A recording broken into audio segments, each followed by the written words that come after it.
Alright, y'all, I cannot make this up, but I forgot my stuff. About 10 minutes into the drive, luckily, I realized I forgot all of my stuff. I don't have anything but 2 bananas and some water. Alright, bag secured. On the road we go. I've arrived. Just getting ready now. It is about 8:05 in the morning. It's a beautiful day. It's a bit chilly right now, but it's because I'm not in the sun. I brought this energy shot. I don't know if I want to take it. I know these aren't really usually that good, but maybe I should just send it, huh? It says Best by May 6th. Today's the 19th. Don't do this at home.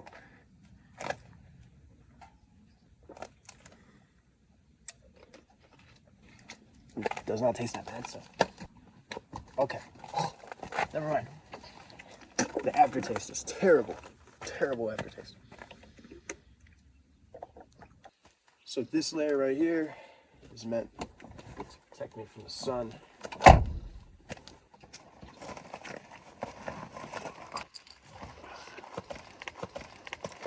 So the bag is about 45 pounds. Could be a little bit more because I got my camera in there. Let's do this.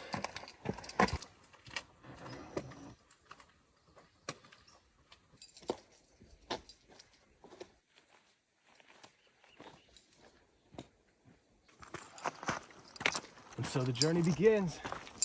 South Fork Trailhead. So I found water already, but I also just fell in this rock. Good reminder, this bag's heavy. It's like 50 pounds and it can throw me around, so I gotta be careful. If this is anything like Mount Baldy, it could get a little sketchy.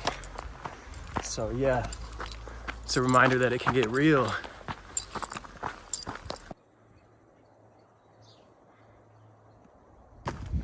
Oh, check this out.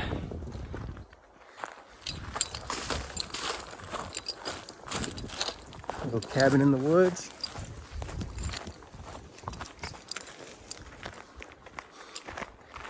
Horse Meadow Historic Site.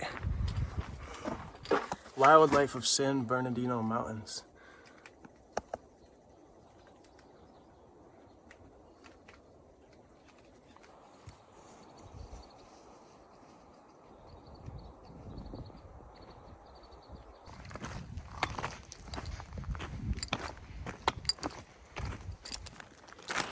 Actually, I have to throw this sun cover back on. It's getting chilly.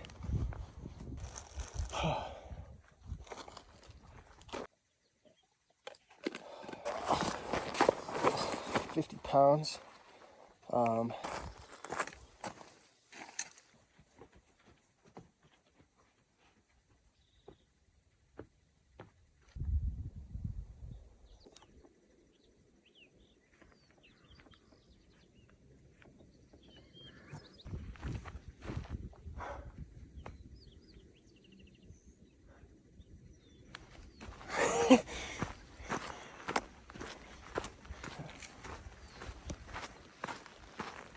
This is living.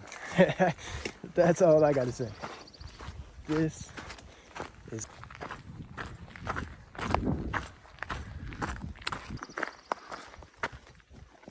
Not sure what this is, but I'm curious. I got the time. Well, it looks like I have arrived at the poop hut. It's got this sign. These little areas. Don't know why they call it a poop hut unless people used to poop here, but it's pretty cool. So I want to address the reason that a lot of the trees look the way they do is because there was a massive wildfire, I believe, not too long ago. I don't really know the details on it, but I do know that this is the aftermath. A large portion of this trail has been burned, so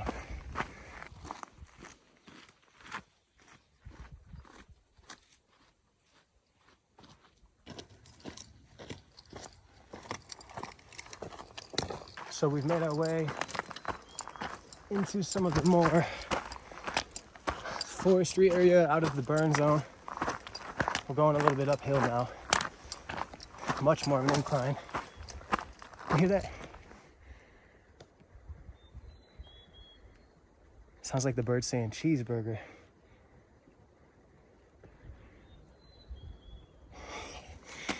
Curious of what type of bird that is. If any of you know, please leave a comment below.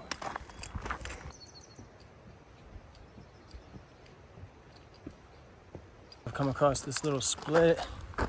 Dry Lake is what we're taking, so we're gonna go this way.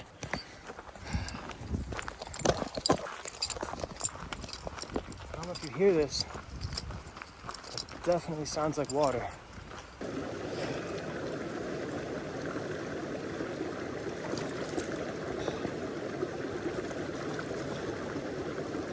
Oh, that feels good. Woo.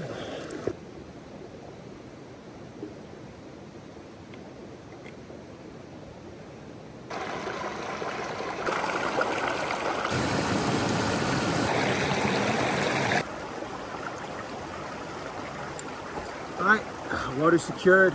Let's get out of here.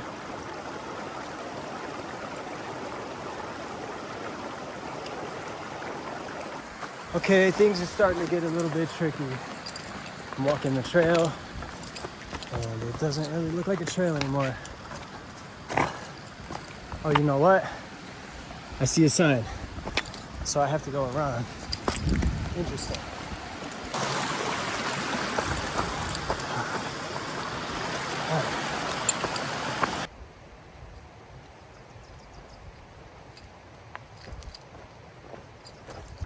So right now I'm just taking in this view, and it is so beautiful.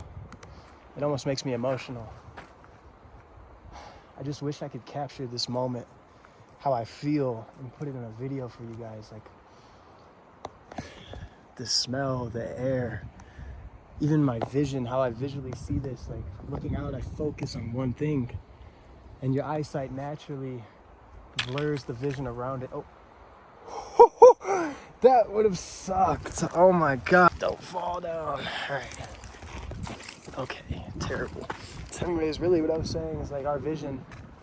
Like if I look at this tree, I naturally can focus on the tree, and everything around it kind of slightly blurs, or I don't even know if it blurs. It just does what it does with eyesight, but you can't capture that in video, and you can't capture that in photo or paintings. And I think the day we learn to capture that, the human experience, will be a beautiful day. But yeah, what a view. I keep going.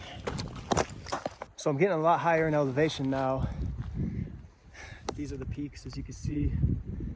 I'm not sure which is which, but I can definitely feel the air getting thinner. I'm getting pretty exhausted a lot quicker, constantly having to take these breaks. This backpack is actually really tough. 50 pounds for like 13 miles up a mountain is not very easy.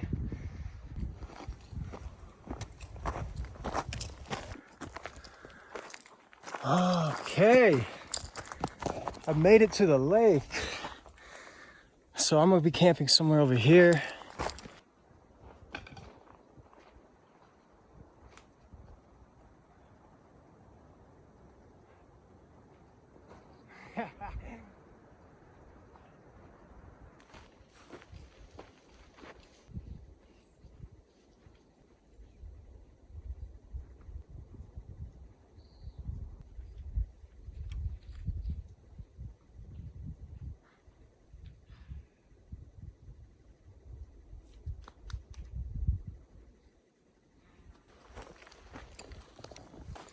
Looks like I found a little campsite, and this is perfect.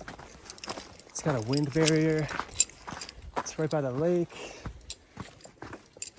So the tent I will be sleeping in is a 2-person Ascend tent. Shout out to my mom. She got me this on Christmas, and I've used this all over the US. I'm talking about Ohio, Michigan, Oklahoma, Colorado, Arizona, California, New Mexico, Texas. Like I know I'm forgetting some, but all over. Great tent. Shout out to you, Mom. Thank you so much for getting me this for Christmas.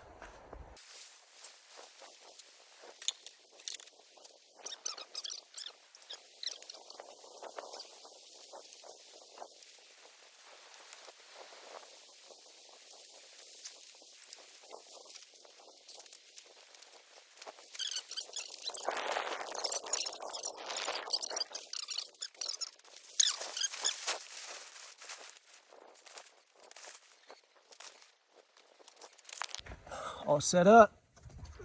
All right, so camp is established. It's about 1:45, not even 2 o'clock, so we are making great time. Much better time than I thought, so let me give you guys a little tour. All right, so as I mentioned, I have the Ascend tent, right? So I recently just got this Teton Sports 5-degree Fahrenheit sleeping bag, so this should keep me nice and warm. It looks nice and cozy in here.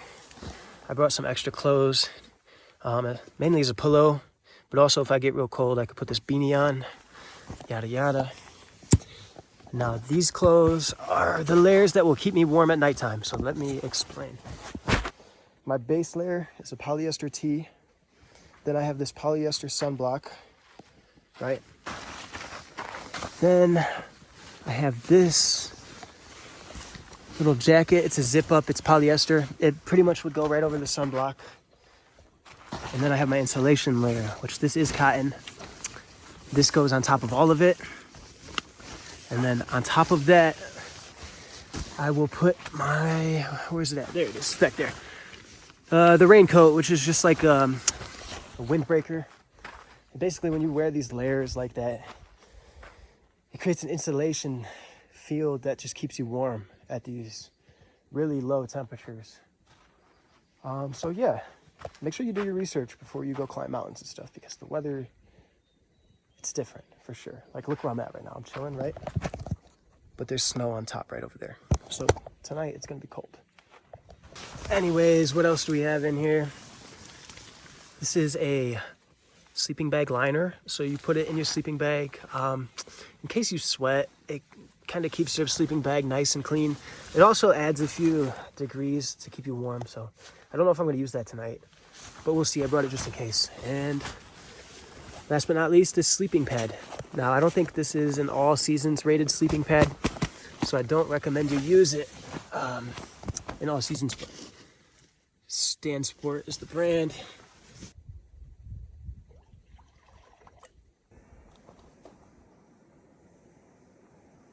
I think there's a flame, so we'll see. But I really need to boil water so I could drink some water for this MRI kit right here. So while I'm waiting on the MRE water to boil, I opened up this applesauce to try it out.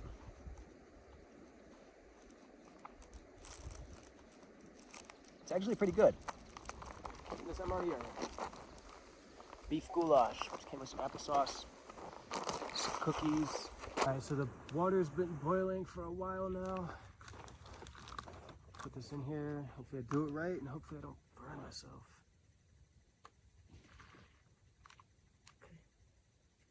Right there. Now I gotta cover this.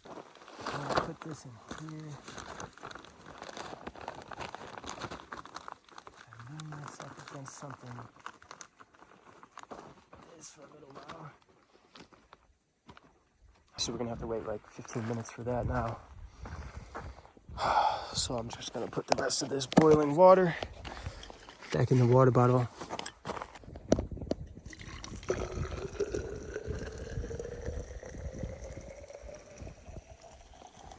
So this bottle that I just filled with boiling water is really hot right now. And this is really handy for nighttime when the temperatures get real cold, because you can put this in a sleeping bag and it helps maintain your body heat. But right now, I don't want the bottle hot. I want to drink the water. So what I'm gonna do is put it in this little stream of running water, because the water is real cold. So if I just leave it in the stream for a while, the bottle should get cold. Huh. Should be fine. All right, I think the MRE's done. Feels real hot. I'll give it a little test. I'll give it an honest rating for you guys. Hopefully I did it correctly, because truthfully, I have no idea. I mean, it feels hot.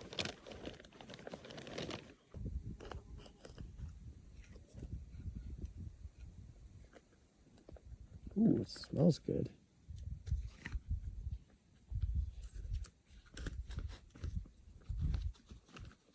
No, I don't see anything that looks like beef though.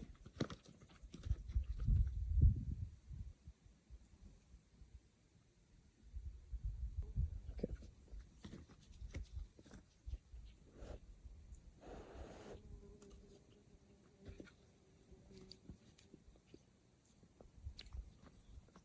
Not bad.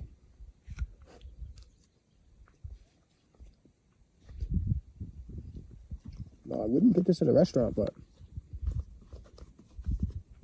I could dig this. It's a warm meal. So I finished the whole thing, and I'm gonna give it just a 7 out of 10. Pretty average. It was good. Gonna make this, gonna pack everything up, and see what happens from there. Flavoring packet.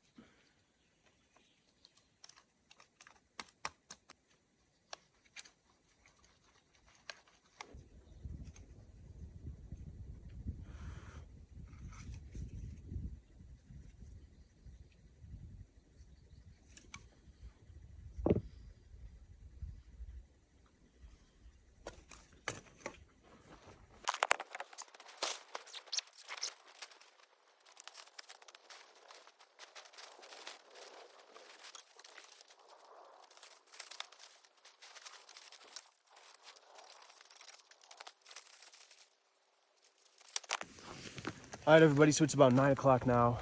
I got my bag packed up, as you can see. The plan is to head right up to the top of the mountain. I'm gonna leave all my stuff here.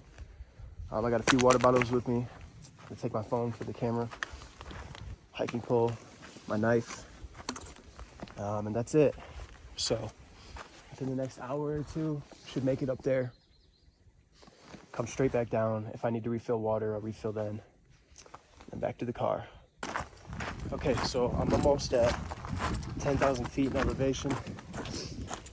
The air is getting thinner.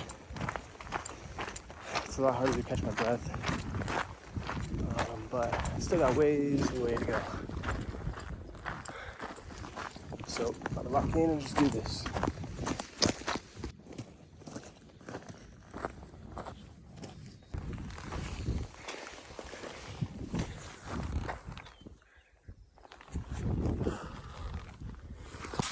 Officially getting up there. It's getting a lot colder. There's snow around me. A lot more rocky. A whole lot less greenery. But we're making progress.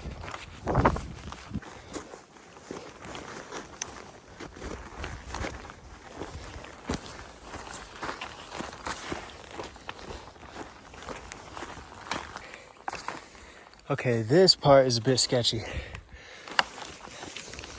Just gonna do the best I can, I guess.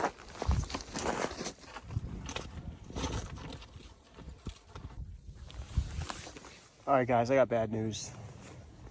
The summit is right up there. It's about 2 miles away. All I gotta do is go around this little corner and take these switchbacks to the top. Except I just ran out of water. I have to hike at least 6 miles back to my campsite to get to any water. It's getting pretty sketchy, and I'm starting to feel sick. Like, I don't feel good at all. And I'm starting to think about calling it. I don't know, because I'm so close.